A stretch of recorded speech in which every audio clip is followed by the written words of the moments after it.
कर रहे हैं। आज अभिनंदन जी के माता पिता हमारे बीच आए हुए हैं। मैं अभिनंदन जी का परिचय आपके बीच रख रहा हूं। अभिनंदन जी अभिनंदन वर्धमान जैन के नाम से जाने जाते हैं। भारतीय वायुसेना के आप विंग कमांडर हैं और मिग 21 लाइसेंस के आप पायलट हैं। हाई शॉट एंगेजमेंट में PAFF 16 को नीचे गिराने वाले किल शॉट का श्रेय आपको जाता है। भारत सरकार द्वारा आप वीर चक्र से सम्मानित हुए हैं। आज उनके सम्मानीय पितृपुरुष S वर्धमान जी हमारे बीच आए हुए हैं। आप भी भारतीय वायुसेना के एयर मार्शल के पद पर रह करके देश की सेवा कर चुके हैं, देश सेवा के लिए समर्पित हैं। और किन किन देशों में जाकर के सेवा की है? नाइजीरिया, ईरान, हैती और न जाने कितने देश जिनके नाम हम तक नहीं आ पाए हैं। उन देशों में जाकर के भी जब भारतीय सेना संघर्षरत थी तब इन्होंने सैनिकों की सेवा की है। तो मैं उनके अभिनंदन के लिए उन्हें निमंत्रित कर रहा हूं। आग्रह कृपया आ जाएं। ये रखे सामग्री, उनका अभिनंदन तो करो आप लोग जो इस राष्ट्र के लिए समर्पित है। ऐसे परिवार का सम्मान हम सभी लोग करने जा रहे हैं। बरेला से जैन समाज का प्रत्येक परिवार आज आचार्य भगवंत की महापूजन करने के लिए यहाँ आया हुआ है। पार्श्वनाथ दिगंबर जैन मंदिर और साथ ही चंद्र प्रभु दिगंबर जैन मंदिर समिति बरेला के सदस्य आए हैं। जैन पंचायत सभा बरेला के सदस्य हमारे बीच आए हुए हैं। और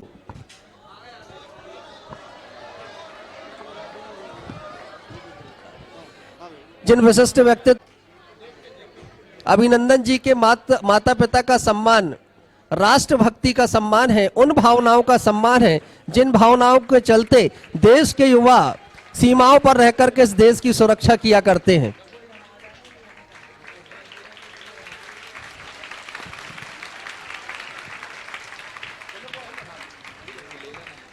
स्थान से नमन करें। आग्रह तो ऐसा होगा कि तालियां ऐसी बजे कि आज इसकी गूंज पूरे राष्ट्र तक जाए। दोनों हाथ ऊपर उठा करके जोरदार तालियों का महोत्सव आप सभी लोग करें।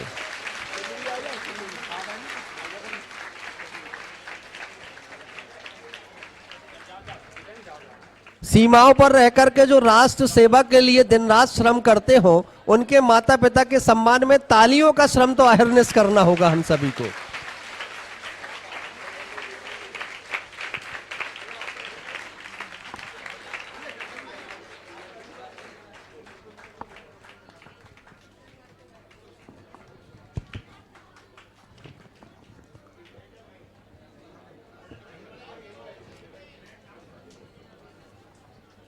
सागर से जो प्रतिनिधि मंडल है अपने स्थान से नमन करें। मैं निवेदन करूंगा, बरेला जैन समाज हमारे बीच उपस्थित है और साथ ही आमनपुर जैन समाज उपस्थित है। अष्ट द्रव्य का समर्पण आप गुरु श्री विद्यासागर जी महाराज की जय। आचार्य श्री जी के चरणों में हम झुका रहे अपना माथा, जिनके जीवन की हर चरे बन पड़ी स्वयं की नवगाथा। जैनागम का बसुधा कलश बिखराते हैं गली गली, जिनके दर्शन को पाकर के खिलती मुरझाई हृदय कली। ओम रूम अष्टोत्तर शताचार्य श्री विद्यासागर जी महामुनीन्द्र मम हृदये अत्र अवतरोत्तर संभोषित इति आह्वानञ्च। ओम रूम अष्टोत्तर शताचार्य श्री विद्यासागर जी महामुनीन्द्र मम हृदये अत्र तिष्ठ तिष्ठ ठ ठ स्थापनम जय हो। ओम रूम अष्टोत्तर शताचार्य श्री विद्यासागर जी महामुनीन्द्र मम हृदये अत्र सन्निहितो भव भव वसट सन्निधिकरणम जय। संसार की बिसियों में पढ़कर मैंने अपने को भरमाया, इस राग द्वेष की बेहतर रीस अब तक पार नहीं पाया। तब विद्या सिंधु के जलकड़ से बब काल सुधोने आया हूँ। आना जाना मिट जाए मेरा, यह बंध काटने आया हूँ। ओम रूम अष्टोत्तर शताचार्य श्री विद्यासागर जी महामुनीन्द्रेभ्यो जन्म जरा मृत्यु विनाशनाय जलम निर्विपामीति स्वाहा। क्रोध अनल में जल जल कर अपना सर्वस्व लुटाया है, निज शांत स्वरूप न जान सक जीवन भर इसे भुलाया है। चंदन सम शीतलता पाने अब शरण आपकी आया हूँ, संसार ताप मिट जाए मेरा चंदन बंधन को लाया हूँ। ओम ह्रूम अष्टोत्तर शताचारी श्री विद्यासागर जी महामुनीन्द्रेभ्यो संसाराताप विनाशनाय चंदनम निर्विपामीति स्वाहा। जड़ को ना मैंने जड़ समझा, नहीं अक्षय निधि को पहचाना, अपने तो केवल सपने थे ब्रह्म और जगत का भटकाना। चरणों में अर्पित अक्षत अक्षय पद मुझको मिल जावे, तब ज्ञान अरुण की किरणों से हृदय कमल भी खिल जाए। ओम ह्रूम अष्टोत्तर शताचारी श्री विद्यासागर जी महामुनीन्द्रेभ्यो अखंड अक्षय पद प्राप्त अक्षतान निर्विपामीति स्वाहा। इस विषय भोग की मदिरा पी मैं बना सदा से मत वाला, तृष्णा को तृप्त करे जितनी उतनी बढ़ती इच्छा ज्वाला।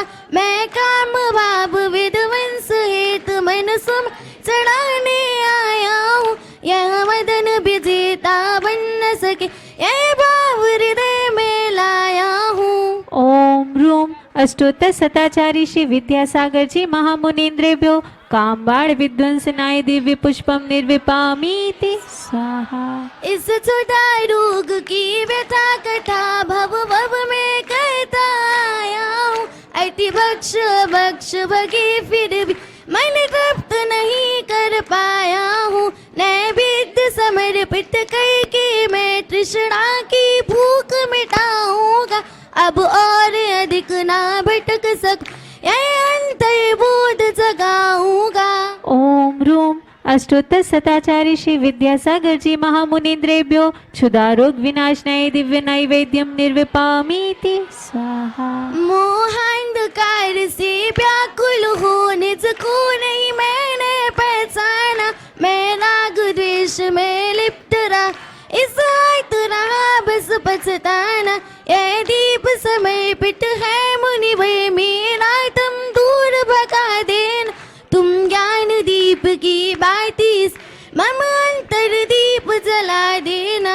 ओम ह्रूम अष्टोत्तर शताचारी श्री विद्यासागर जी महामुनीन्द्रेभ्यो महामोहांधिकार विनाशनाय दिव्य दीपम निर्विपामीति स्वाहा।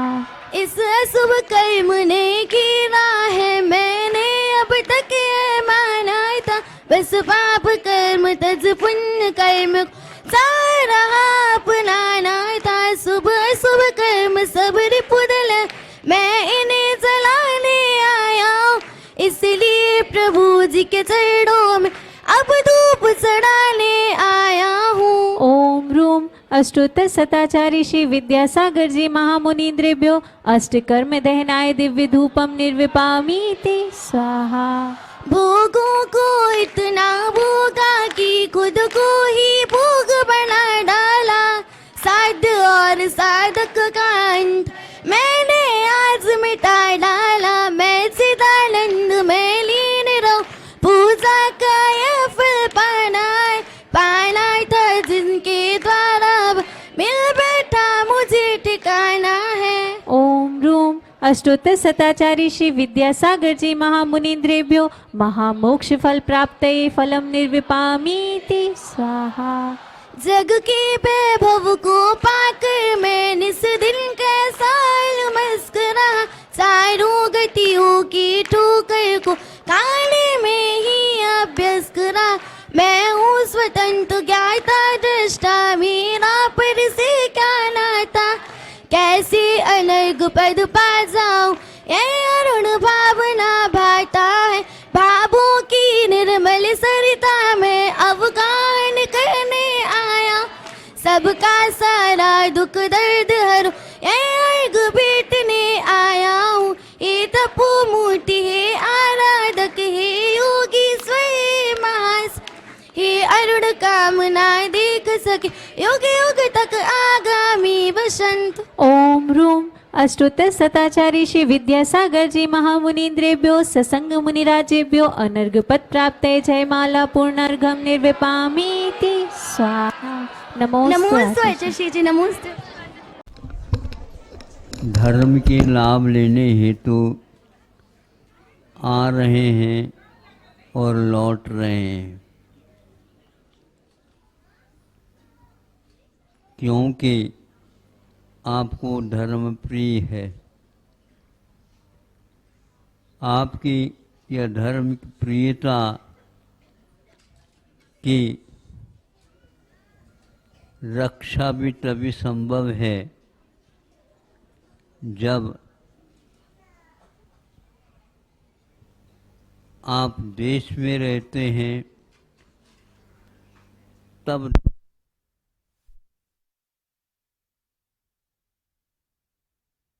में आप रह रहे हैं, तो देश की जब तक स्वतंत्रता नहीं रहेगी तब तक आप यहाँ पर बैठ करके धर्म ध्यान नहीं कर सकेंगे और न ही धनार्जन ही कर सकेंगे। इसलिए सरकार ने सोचा एक ऐसा भी दल अपेक्षित है जो आप लोगों की चिंता को दूर करके निश्चिंत हो करके आप धर्म ध्यान कर सके। आपकी चिंता देश की रक्षा के बिना संभव नहीं। उन्होंने अपने जीवन में संकल्प लिया आपका धर्म ध्यान अच्छे ढंग से हो।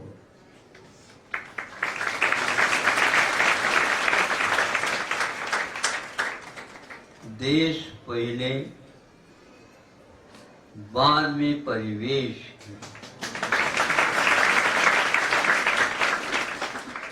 हम परिवेश की ओर देखते हैं किंतु देश की ओर कम देखते हैं।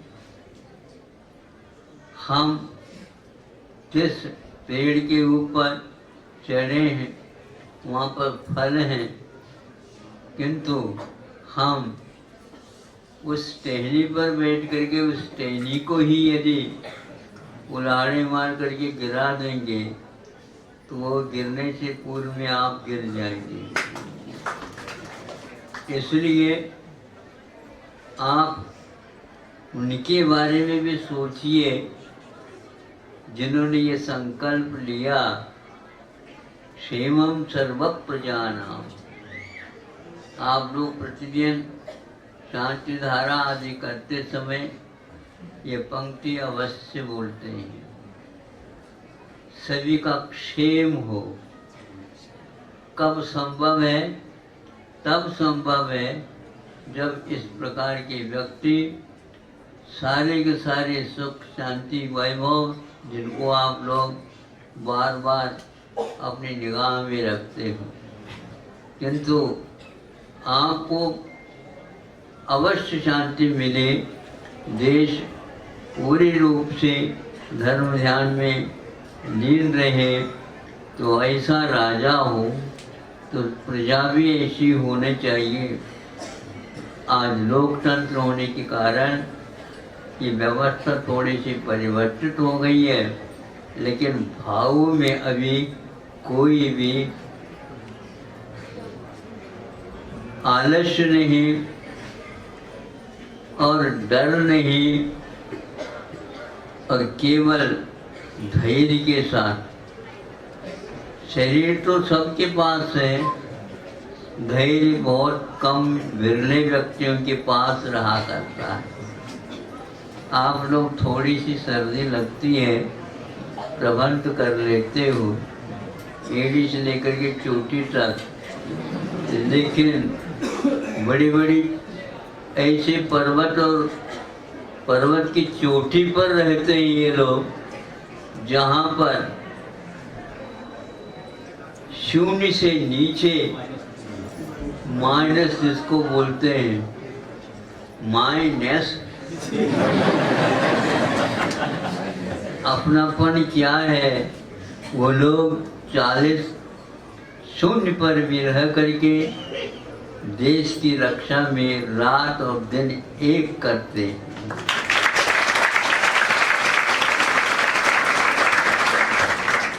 दिन में भले ही इनको थोड़ी बहुत झोंका आता होगा, लेकिन रात में इनका सामायिक चलता रहता है। कहीं से थोड़ी सी भी आवाज आए उससे पूर्व में ये अपने आप को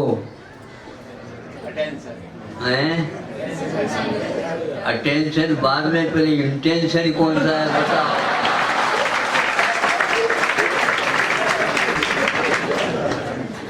वह इंटेंशन इनका मेडिटेशन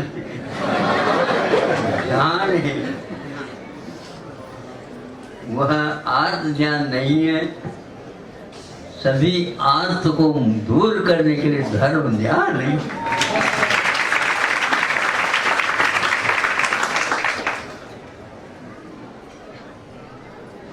देश पहले है तभी यह काम हो सकता है। आप लोगों को आर्यखंड नहीं मिला होता तो क्या करते होते। जहाँ सरकार तो बन कब्जा तो हो जाए, लेकिन सरकार नहीं बन पा रही। जनता आज पूरी निश्चिंत होकर के धर्म ध्यान कर रही है, और आप लोगों के भाव उनके बारे में भी सोचना चाहिए जो इस कार्य में, परम पवित्र कार्य में लगे हुए हैं। लोकतंत्र में, लोकतंत्र की शिक्षा, दीक्षा आदि आदि लेकर के इन लोगों ने इस पीड़ा को उठाया। सुनते हैं तो आश्चर्य होता है। पति भी उस विमान के कार्यों में सेना के रूप में उद्यमशील है, तो पत्नी भी उसी प्रकार उसी सेना में कि वह चिकित्सा के साथ सभी को चिकित्सा प्रदान करती है।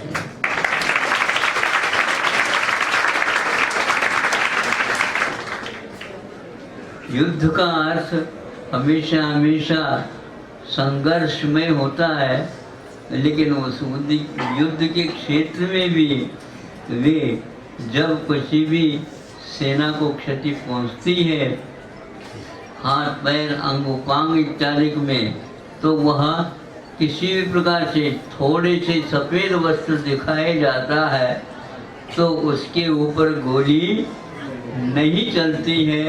एक धर्म का ही परिणाम। वहाँ पर ये सीमा में रह कर के भी असीम की रक्षा के लिए हमेशा हमेशा कार्य करते हैं, इसमें कोई संदेह नहीं है। परिवार के परिवार ही देश की रक्षा के लिए समर्पित होकर के सामने जो मृत्यु है, लेकिन उस मृत्यु को भी ललकार करके मृत्युंजयी बनने के लिए ऐसा पर इनके दादाजी भी उसी में थे, बताते हैं।